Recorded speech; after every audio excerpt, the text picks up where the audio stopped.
तो आज मैं आपको एक अनोखी रहस्यमय कहानी सुनाऊंगा। अगर आप चैनल पर नए हैं तो अभी सब्सक्राइब कर ले तथा कहानी पूरा देखें। अंत में एक अनोखा रहस्य छुपा है। धन्यवाद। तो सुनिए। वाराणसी, जिसे काशी के नाम से जाना जाता है, वहाँ एक समय एक अत्यंत धनी व्यापारी रहता था जिसका नाम धनंजय था। धनंजय ने शहर के मध्य में भगवान शिव का एक विशाल और भव्य मंदिर बनवाया था, जिसकी दीवारों पर सोने का पानी चढ़ा था और जिसके गर्भगृह में हीरे जड़े थे। वह गर्व से कहता था कि दुनिया में ऐसा कोई दूसरा मंदिर नहीं है। धनंजय का मानना था कि उसकी भक्ति का माप उसके द्वारा दान किए गए धन और मंदिर की भव्यता से होता है। एक बार महाशिवरात्रि के पर्व पर धनंजय ने घोषणा की कि वह 7 दिनों तक विशाल भंडारा आयोजित करेगा, जिसमें केवल उच्च वर्ग के पंडितों और सम्मानित व्यक्तियों को ही प्रवेश मिलेगा। उसका अहंकार इतना बढ़ चुका था कि उसने साधारण भक्तों और दरिद्रों को अपने मंदिर के परिसर से दूर रहने का आदेश दिया। उसी रात जब मंदिर की आरती अपने चरम पर थी और धनंजय स्वयं सबसे आगे खड़ा अपनी भव्यता का प्रदर्शन कर रहा था, तभी भीड़ के किनारे एक वृद्ध धूल धूसरित भिखारी प्रकट हुआ। उसके तन पर फटे हुए वस्त्र थे और चेहरे पर गहन शांति थी।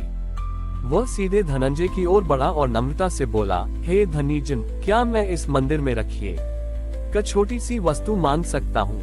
मुझे बहुत भूख लगी है। धनंजय ने घृणा से उसकी ओर देखा।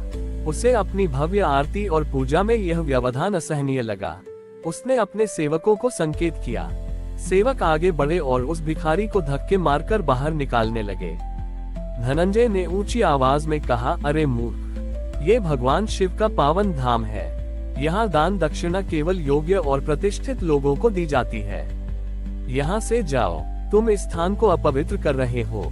भिखारी को बाहर धकेला जा रहा था, लेकिन वह रुका और उसकी आंखों में एक अलौकिक चमक आई। उसने धनंजय की ओर देखकर कहा, इस मंदिर को तुमने बनाया है, पर क्या तुमने कभी यह जाना कि शिव का निवास कहाँ है? अगले ही पल एक बिजली सी चमकी और पूरा मंदिर हिल उठा। सोने के कलश और हीरे की सजावट क्षण भर के लिए फीकी पड़ गई। वहां मौजूद सभी लोगों ने देखा कि उस वृद्ध भिखारी का रूप बदल रहा है। उसके मस्तक पर तीसरी आंख चमकने लगी, गले में सर्प को दलित हो गया और जटाओं से गंगा की धारा फूट पड़ी। ये स्वयं आदि योगी शिव थे। सब भयभीत होकर कांपने लगे और धनंजय अपने घुटनों पर गिर पड़ा।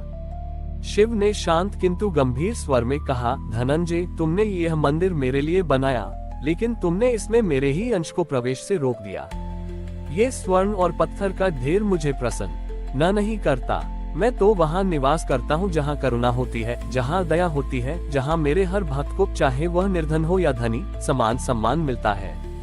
तुम्हारा अहंकार तुम्हारे भव्य मंदिर से भी बड़ा हो गया था। शिव ने एक क्षण के लिए मंदिर के गर्भगृह की ओर देखा और फिर वह प्रकाश पुंज लुप्त हो गया। मंदिर वहीं खड़ा था, लेकिन धनंजय की आंखों में अब वह स्वर्ण और वैभव केवल शून्य लगने लगा। उस दिन के बाद धनंजय ने अपना अहंकार त्याग दिया।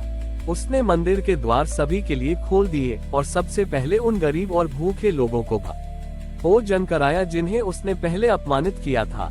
उसने समझा कि भक्ति का अर्थ बाहरी आडंबर नहीं, बल्कि हृदय की पवित्रता और सभी जीवों के प्रति दया का भाव है, क्योंकि शिव का निवास हर प्राणी के भीतर है।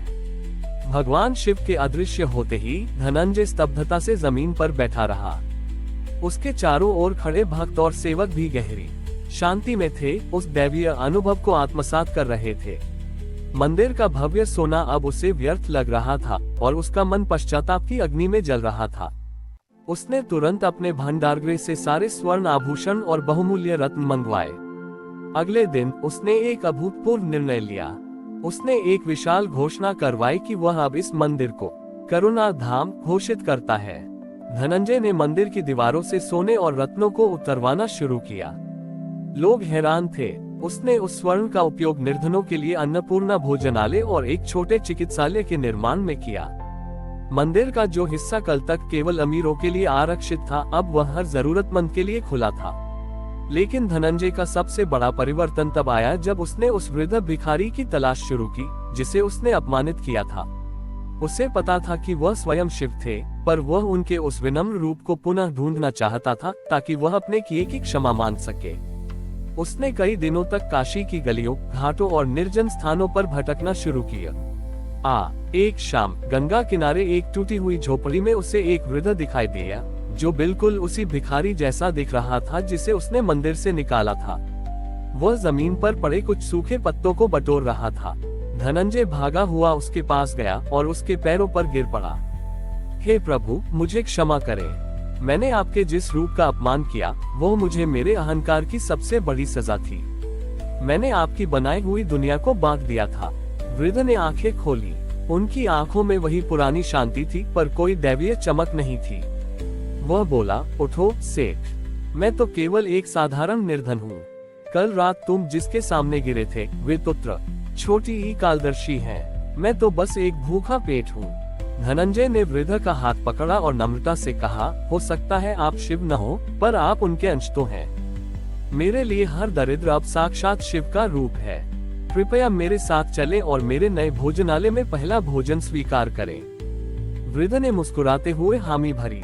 जब धनंजय ने अपने हाथों से उस वृद्ध को भोजन परोसा, तो उसे वह आनंद मिला जो उसे अपने लाखों के दान और भव्य आरती में कभी नहीं मिला था।